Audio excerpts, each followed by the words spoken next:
Pagi menjelang siang Bapak Ibu. Amin. Ya.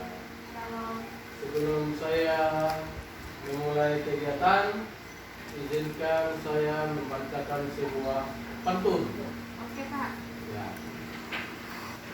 Makan siang, makan malam. Cakep. Lauknya tetap ikan asin. Cakep. Izinkan saya ucapkan salam Cakep. untuk para hadirin sekalian. Yeay. Lagi SDN 47 lawan SDN 027. Cakep. Dapat piala, boleh dipajang. Cakep. Tolong hadir siapkan tikar. Karena presentasi saya agak panjang. Bukan tiket Bang, kasih nama. Salah, kalau sertifikasi keluar. Tapi kalau sama bendahara gitu. Nasi padang ya. Baiklah Bapak Ibu, hari ini saya akan mengulang lagi presentasi saya tentang segitiga restitusi. Karena kemarin waktunya agak mepet, jadi alhamdulillah hari ini kita agak-agak longgar waktu, jadi saya sedikit atau agak longgar waktu menyampaikan tentang segitiga restitusi. Sebelumnya saya berikan tips kepada rekan-rekan kita yang berjuang untuk bisa masuk pada tahap 1 calon guru penggerak. Karena sebenarnya calon guru penggerak ini untuk tahun-tahun yang akan datang itu bukan lagi dibiayai sama pemerintah, tapi dibiayai oleh pemerintah daerah, dalam hal ini adalah pemerintah Kota Tarakan. Jadi kalau sudah dikembalikan ke pemerintah Kota Tarakan, maka otomatis dinas pendidikan yang berwenang. Kalau dinas pendidikan yang berwenang, tentunya mereka menunjuk sekolah-sekolah yang favorit yang di kota. Jadi kita yang di pelosok, yang di pinggir itu, yang mempunyai keinginan untuk ke situ, agak-agak gimana ya, terbuka bisa mengikuti karena mereka dipilih. Jadi mohon untuk bisa masuk pada CGP 11 ini. Karena sebenarnya CGP dan Tarakan itu berganti-ganti. Dari CGP 4 kemarin Tarakan, loncat lagi ke CGP saya angkatan 9. Jadi sebenarnya saya angkatan 5, tapi karena kelulukan kita selor CGP 6, 7, 8 loncat lagi ke Tarakan CGP 9. Sebenarnya saya angkatan 5, tapi karena putar ke daerah, makanya saya masuk pada CGP angkatan 5. Nah, tips yang pertama saya sampaikan adalah santai, tidak usah terlalu serius ya, atau merasa terbebani dengan hal-hal yang begituan. Karena masuk pada CGP ini memang kita dibutuhkan untuk bisa merangkai kata. Karena pada pendaftaran itu kan ada karakter ya kan, berapa karakter, 5.000 karakter sampai 1.000 karakter sampai 3.000 karakter, kita harus menulis di situ berbagai kata. Jadi sebenarnya juga tips yang pertama saya mau sampaikan, tidak mengapa sedikit kita mengadopsi atau mengambil dari internet, kan banyak di situ bisa kita adopsi di sana. Cuma fasilitatornya ini orang-orang yang cerdas. Kenapa orang cerdas? Mereka sarjananya itu S2, S3. Jadi kalau kita lebih banyak mengadopsi dari internet, jawaban kita ketahuan kita. Ada namanya sekarang itu aplikasi plagiat. Ya, kita plagiat ketahuan. Berapa kali sudah mengadopsi ini? Bisa berapa kali ini mengambil literasi dari internet. Jadi lagi bertanya kepada kita, karena saya juga kemarin terasa gerak sekali. Artinya kegiatan kita di sekolah diunggah di situ, karena mereka tahu bahwa ini cuma mengarang-arang saja. Karena dari atas itu pertanyaannya sampai ke bawah itu berurut. Jadi mereka itu yang fasilitator tahu bahwa ini ngarang-ngarang, ini cuma menulis biasa saja. Artinya terurut kegiatan kita itu di bawah sampai ke bawah. Artinya kayak apa yang kau lakukan di sekolah sebagai pemimpin pelajaran. Nah, pertama jawablah pengembangan budaya. Karena sudah lama kita lakukan bisa, pertama itu pengembangan budaya. Kemudian kayak Ibu Emma bisa juga sampaikan di jawabannya ekstrakurikuler. Karena itu artinya menggerakkan siswa. Nah, itu di situ. Ekstrakurikuler, Pak Mas Riyadi, masuk juga ekstrakurikuler. Kemudian yang berupa karya inovatif kan ditanyakan juga apa karyamu, apa karya kalian di sekolah. Nah, misalnya karya kalian itu ya bikin-bikin apalah di perpus kan. Nah, kemudian pada halaman itu bikin-bikin pot bunga sebarang gitu. Yang penting ada sedikit karya kelihatan. Dan sedikit banyaknya juga ditanyakan tentang publikasi ilmiah PTK itu. Biasa kamu presentasikan kah, di mana presentasikan kah. Tapi kalau ada dari mahasiswa waktu SD-nya usul, tak apa-apa itu, diulang kembali.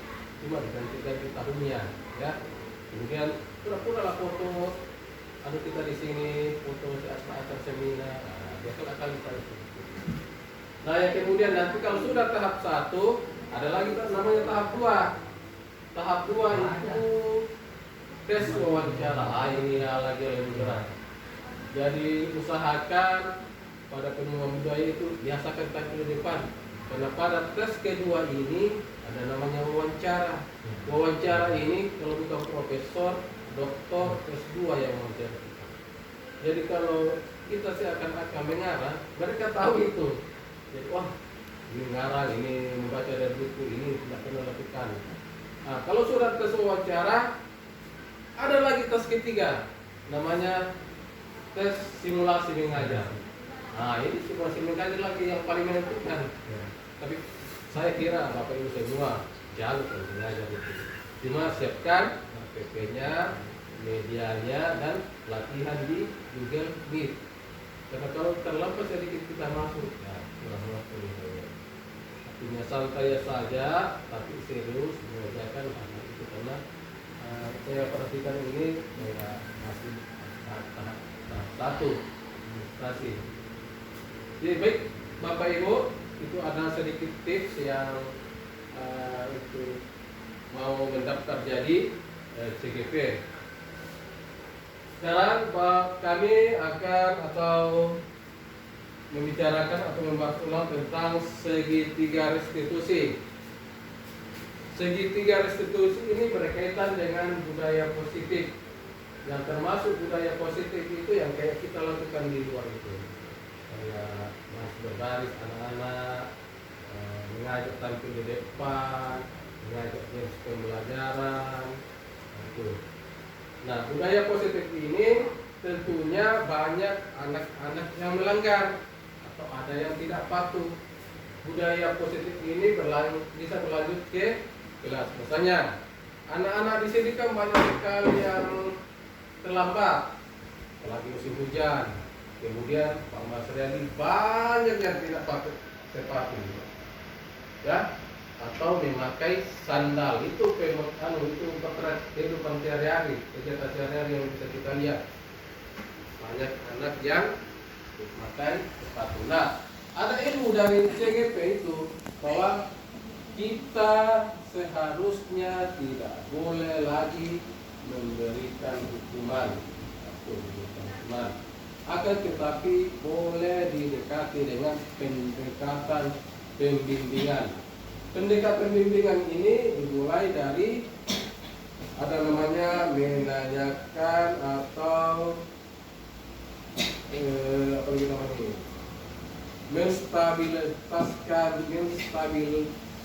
menstabilkan identitas. Caranya bagaimana? Contohnya si Dapa. Si Dapa itu di kelas itu sering melanggar, selalu tidak pakai sepatu. Nah, Dapa inilah, saya panggil ke depan, saya tanya baik-baik, Dapa, kenapa pakai sepatu? Tapi saya rasa Pak, kita tidak seharusnya langsung kamu ini ada aja bohong kali. Nah, tidak seharusnya begitu. Tapi kita tanya dengan pendekatan yang lebih persuasif atau pembimbingan. Misalnya kita tanya begini, Dapa, kalau kamu selalu pakai sandal, apa kira-kira tak malu ya?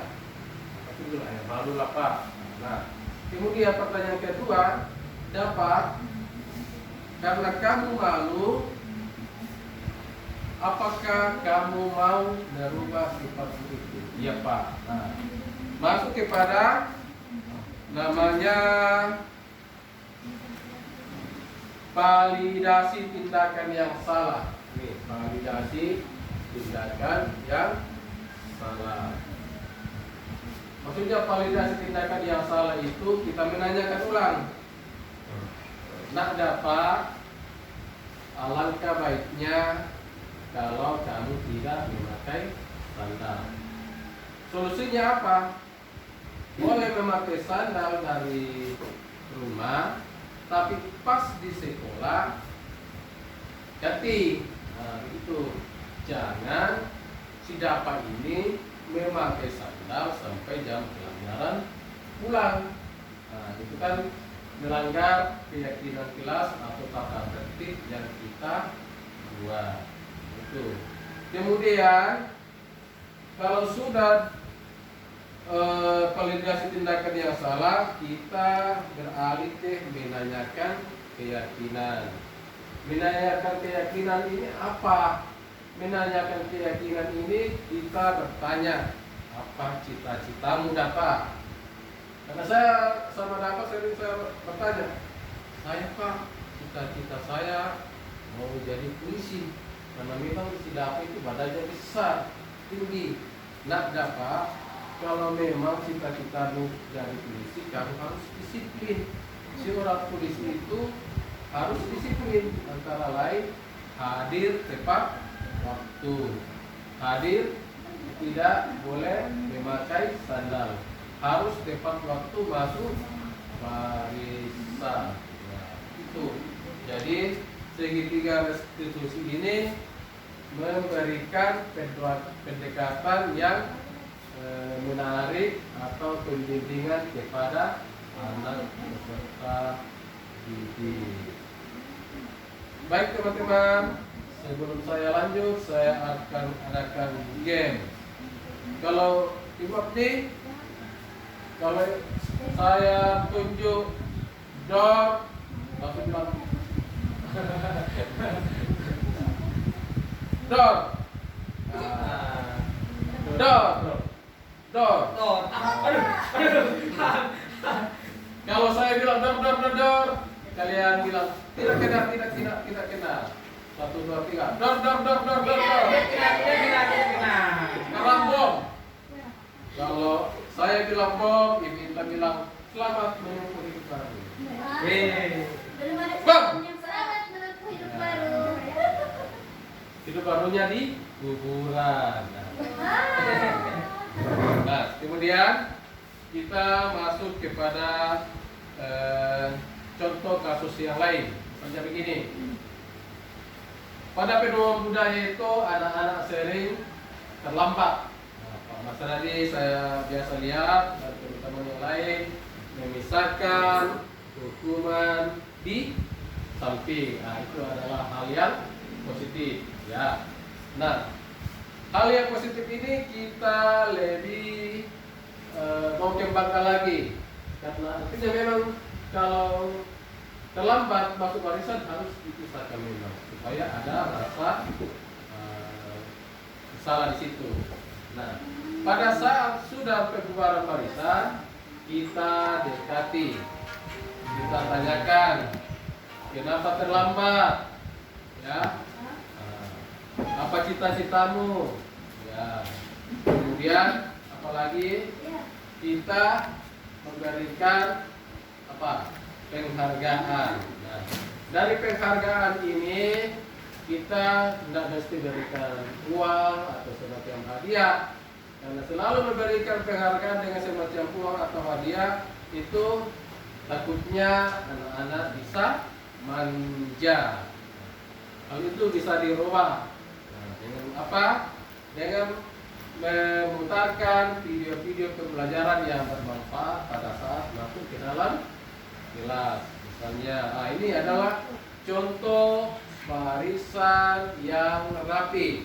Bisa saja kita melihatkan video pembelajaran. Anak-anak lihat, anak-anak apalagi paskibra. Nah, ini mereka tidak terlambat masuk barisan. Mereka profesional atau jago memainkan peran dalam tanggung jawabnya. Nah, yang terakhir adalah meningkatkan rasa percaya diri. Nah, dari segi 3 restitusi ini atau budaya positif, rasa percaya diri itu perlu. Apa yang sering kita lakukan memanggil anak-anak di pendidikan budaya tapi di depan itu bagus. Dari mana mulainya? Dari kelas saja dulu. Dari kelas saja dulu. Artinya kan ada tugas dikasih. Ayo anak-anak, siapa maju bisa bacakan jawabannya di depan. Nah, itu adalah hal yang pertama atau sejak dini kita melatih untuk bisa tampil di depan supaya tidak memang panggung. Ya. Kemudian kita apalagi namanya itu diskusi utamanya yang kelas tinggi. Karena biasa anak-anak kelas tinggi ini malu-malu kalau dipanggil di depan. Karena ada sudah rasa ketertarikan dengan lawan jenis. Di kelas itu paling banyak itu takut dibully. Makanya sekarang itu ada lagu anti bullying. Nah, kalau sudah kerja kelompok kita bawa ke depan, kemudian kita ajak untuk bisa membacakan hasil kerja kelompok mereka. Nah, dari situ terbiasa tampil di depan, akhirnya pada saat perlombaan nanti mereka bisa muncul. Pada saat pemuda budaya mereka bisa tampil di depan. Kenapa anak-anak sekarang kurang pede? Karena itu tadi terlalu dini menyukai lawan jenis. Nah, misalnya saya nanti kalau mau tampil di depan malu aku melihat cowokku. Anak-anak sudah begitu, apalagi kalau yang sudah puber-puber itu. Nah, ini diketahui dannya malu, tidak percaya diri.